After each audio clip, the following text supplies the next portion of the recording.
Kayu jati, kayu mahoni, bunga teratai, bunga penati.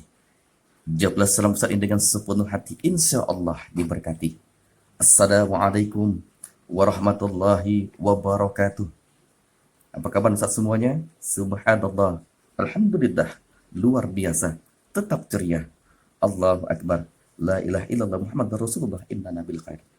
Saya dirahmati Allah Subhanahu wa Ta'ala untuk mendapatkan keberkahan dan ridha Allah Subhanahu wa Ta'ala.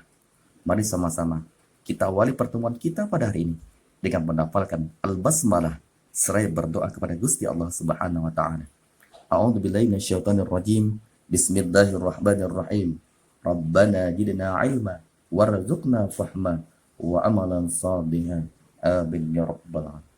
Baiklah Ustaz semuanya, pada minggu yang lalu kita telah mempelajari tentang hormat dan patuh kepada guru. Nah, pada kesempatan kali ini kita akan melanjutkan materi kita dengan tema senangnya berakhlak mulia. Subtema hormat dan patuh kepada sama anggota keluarga.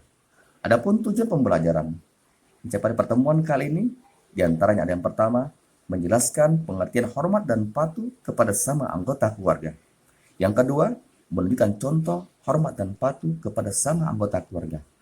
Yang ketiga, menyebut hormat dan patuh kepada sama anggota keluarga. Dan yang terakhir, yang keempat, mengidentifikasi dalil nakli yang berkaitan dengan hormat dan patuh kepada sama anggota keluarga. Masuk kita pada poin yang pertama, pengertian hormat dan patuh kepada sama anggota keluarga. Kalau kita ditanya, apakah yang dimaksud dengan hormat dan patuh kepada sama anggota keluarga? Maka jawaban kita adalah menghargai dan mendengarkan serta melaksanakan semua arahan dan bimbingan anggota keluarga dengan sebaik-baiknya. Sesama anggota keluarga haruslah saling menghormati atau menghargai. Jangan sampai kita bertengkar, kita berkelahi, apalagi saling mencaci maki. Jagalah nama baik keluarga, insya Allah hidup kita akan berkah. Amin, amin, ya rabbal alamin. Berikutnya contoh hormat dan patuh kepada sama anggota keluarga. Yang pertama, berkata yang sopan kepada abang atau kakak. Artinya apa? Ketika kita berbicara kepada abang atau kakak kita, berbicaralah dengan perkataan yang lemah lembut, dengan nada yang tidak terlalu tinggi. Jangan sampai besar kepada anggota keluarga kita. Contoh yang kedua, menyapa abang atau kakak ketika bertemu. Ketika berpapasan atau bertemu dengan abang atau kakak kita, maka sapalah mereka, tegurlah mereka, ucapkanlah salam kepada mereka. Assalamualaikum bang, assalamualaikum kak. Begitulah cara kita menghargai atau menghormati anggota keluarga kita. Selanjutnya, manfaat, hormat, dan patuh kepada sama anggota keluarga. Yang pertama, mendapat pahala dari Allah Subhanahu wa Ta'ala. Kalau kita hormat dan patuh terhadap sama anggota keluarga, akan membuahkan pahala. Yang kita berikan kepada anggota keluarga kita akan mendapatkan balasan dari Allah Subhanahu wa Ta'ala. Manfaat yang kedua adalah menghidupkan sunnah Nabi Muhammad SAW. Kalau kita hormat dan patuh terhadap sama anggota keluarga kita, berarti kita telah menjalankan atau mengamalkan sunnah Rasul. Rasul bersabda, "Laisa minna man lam yuqir kabirana wa lam yarham saghirana." Bukanlah termasuk golonganku, kata Rasul, orang yang tidak menghormati yang lebih tua dan tidak menyayangi atau mengayomi yang lebih muda.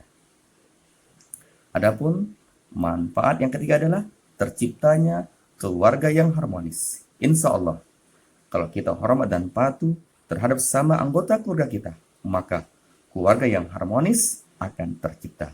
Keluarga kita akan bahagia. Adapun dalil nakli tentang hormat dan patuh terhadap sama anggota keluarga.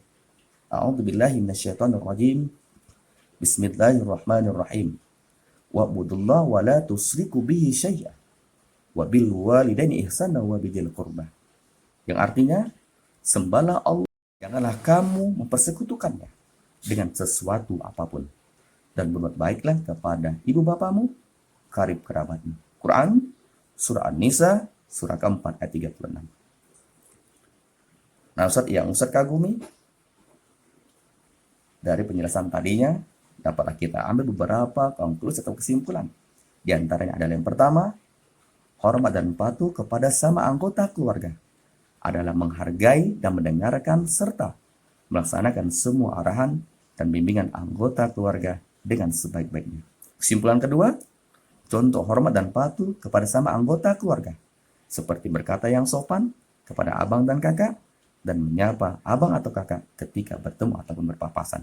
Kesimpulan terakhir, manfaat hormat dan patuh kepada sama anggota keluarga, di antaranya mendapat pahala dari Allah, menghidupkan sunnah Nabi, dan terciptanya keluarga yang harmonis. Nah, Ustaz yang saya kagumi, kita pada tugasmu di rumah. Adapun tugasmu di rumah adalah yang pertama, jelaskan pengertian hormat dan patuh kepada sama anggota keluarga. Tugas yang kedua, tuliskan 3 manfaat hormat dan patuh kepada sama anggota keluarga. Harapan Ustaz, moga kiranya dikerjakan dengan teliti, supaya apa?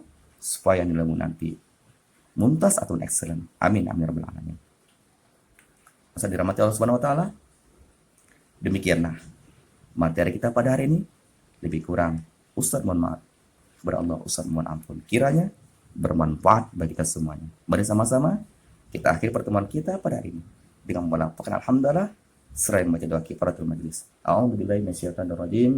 Bismillahirrahmanirrahim. Subhanakallahumma bihamdika astaghfiruka wa atubu ilaik. Akhirul kalam wastabiqul khairat. Assalamualaikum warahmatullahi wabarakatuh.